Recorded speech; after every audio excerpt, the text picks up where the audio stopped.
Have you ever noticed that some people blame others for everything, always expecting others to change to meet their needs, while others constantly change themselves to meet others' needs?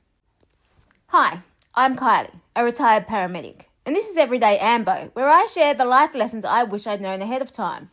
Lesson number 13, I'm not responsible. There's a term called incongruence. It's what happens when our inner world doesn't match our outer world, and it creates friction. That discomfort, that's what drives change, and we all experience it. But here's the thing. We don't all do the same thing with it, and not everyone changes the same way. And some people create even more discomfort for their efforts. Through my years in paramedicine, I have learned that there are 3 types of people when it comes to responsibility.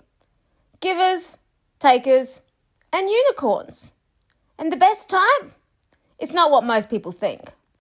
What do you think? Is it better to be a giver or a taker? Givers are people who assign responsibility and blame to others. They don't see themselves as the problem or responsible for fixing it. They pass that burden on. You know the ones. The type that if they feel uncomfortable, they need you to feel uncomfortable too, because then you'll strive to fix their discomfort for them. As a paramedic, you meet a lot of givers.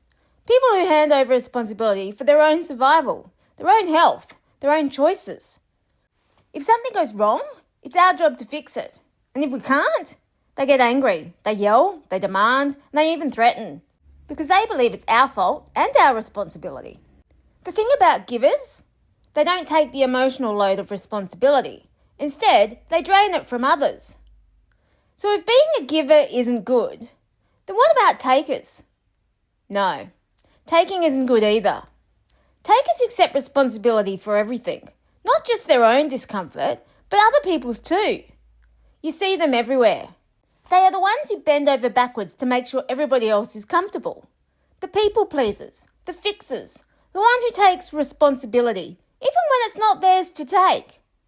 In paramedicine, the takers, that's us.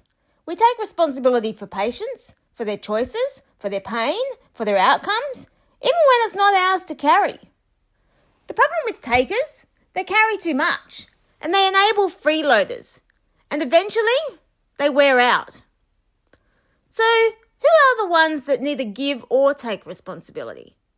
Some might call them fence sitters, but I've learnt that they're the unicorns, the rare ones, the people who can tolerate discomfort without running from it or trying to fix it. They just sit with it.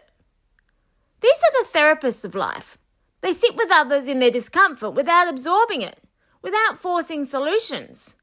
Because they know real change happens when people can face their own emotions, their own responsibilities.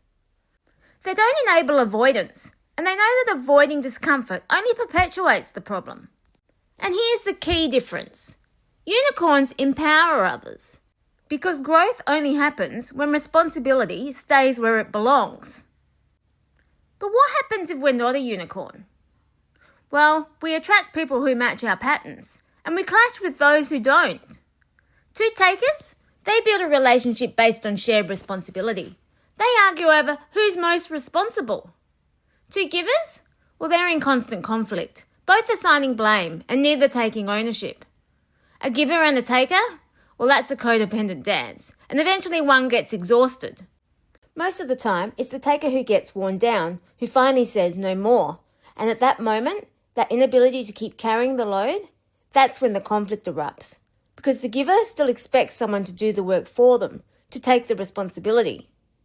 At this point, conflict erupts and forces change. The taker, unable to take any more, moves on. And the giver? They look for a new taker. Why? When a taker reaches capacity, they run out of options. When a giver loses their taker, there are always other options. So who is ultimately responsible?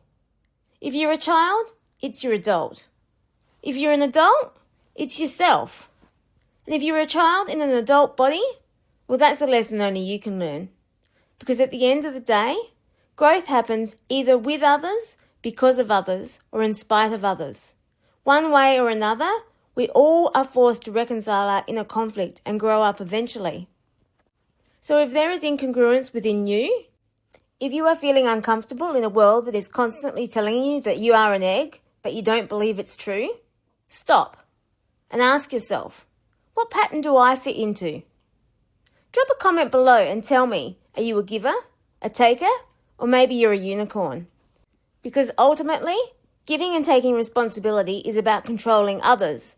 Real responsibility, that's about taking control of ourselves. See you in the next lesson.